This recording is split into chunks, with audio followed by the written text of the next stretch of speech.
नमस्कार, मैं गुप्तेश्वर पांडे, डीजीपी बिहार। बिहार में लॉकडाउन के चौथे चरण में बहुत लोगों को कंफ्यूजन है, क्या है क्या नहीं है। मैं बता देता हूं कहां छूट है, कहां कड़ाई, कहां कहां है कर्फ्यू भाई।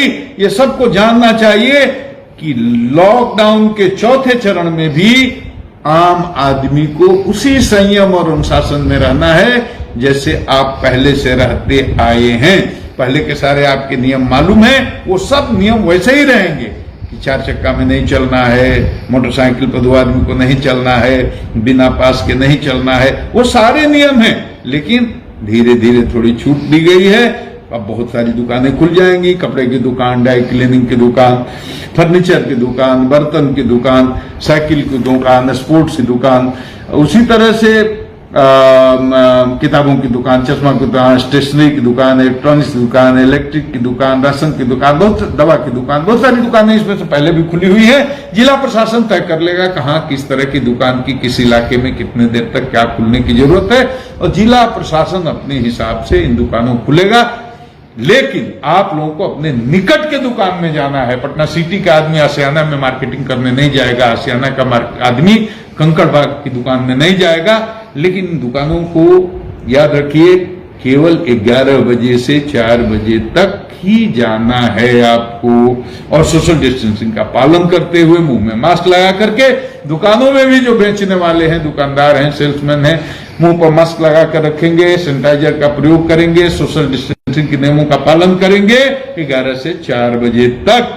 लेकिन ये बड़े बड़े जो शॉपिंग कॉम्प्लेक्स हैं, मॉल्स हैं, वो नहीं खुल रहे हैं, सिनेमा हॉल नहीं खुल रहे हैं, होटल नहीं खुल रहे हैं, रेस्टोरेंट नहीं खुल रहे हैं, जिम्स नहीं खुल रहे हैं, स्विमिंग पूल नहीं खुलना है, इंटरटेनमेंट पार्क नहीं खुलना है, किसी प्रकार के शैक्षणिक संस्थान, धार्मिक स्थान, ये सब नहीं खुलने हैं। किसी तरह का धार्मिक, राजनैतिक, सामाजिक, सांस्कृतिक या किसी तरह का कोई कार्यक्रम, सामूहिक अनुष्ठान नहीं होगा। मंदिरों में पब्लिक के लिए नहीं खुलेंगे, मस्जिदें पब्लिक के लिए नहीं खुलेगी, तवारीख की नमाज भी अपने घर में अदा करनी होगी। मेरे भाई, दुख का विषय है, लेकिन सच यही है कि कोई भी सामूहिक इबादत का कार्यक्रम नहीं होगा, नहीं मंदिर, नहीं मस्जिद में।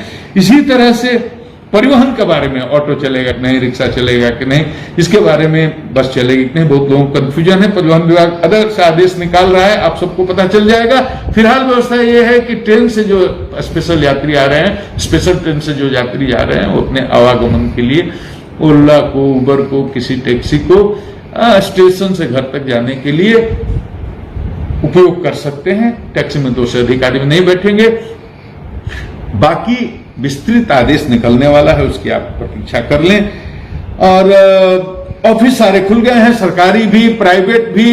लेकिन सरकारी दफ्तर में डिप्टी सेक्रेटरी से ऊपर के सारे अधिकारी आएंगे, उसके नीचे के केवल 33% रोटेशन पर। प्राइवेट जो कंपनीज हैं, प्राइवेट संस्थान हैं, उनके दफ्तरों में तो सिर्फ 33% ही लोग आएंगे, वो भी रोटेशन पर। इस बात को ध्यान रखना। सभी प्रखंड मुख्यालय को रेड जोन बनाया गया है, तो रेड जोन में कोई दुकान नहीं खुलेगी जी।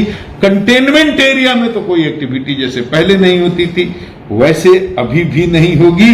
तो सब मिला जुला करके ये बात समझ लें कि अभी भी राज्य के अंदर खुली छूट नहीं है कि आप कहीं से कहीं जाएं, और एक जिले से दूसरे जिले के अंदर जाने की तो इजाजत ही नहीं है बिना पास के, बिना सरकार के परमिशन, सरकार में जिलाधिकारी के परमिशन के आप नहीं जा सकते। निजी वाहन का उपयोग भी नहीं कर सकते अपने मन से। तो पूरी तरह से लॉकडाउन उसी तरह से था। बस इतनी सी बात कि 11 से 4 बजे तक कुछ दुकानें खुलेंगी जिसमें आप शॉपिंग के लिए सोशल डिस्टेंसिंग के नियमों का पालन करते हुए जा सकते हैं। लेकिन शाम को 7 बजे से सुबह 7 बजे तक बिल्कुल कर्फ्यू रहेगा। नहीं निकल सकते, पास पर भी नहीं निकल सकते।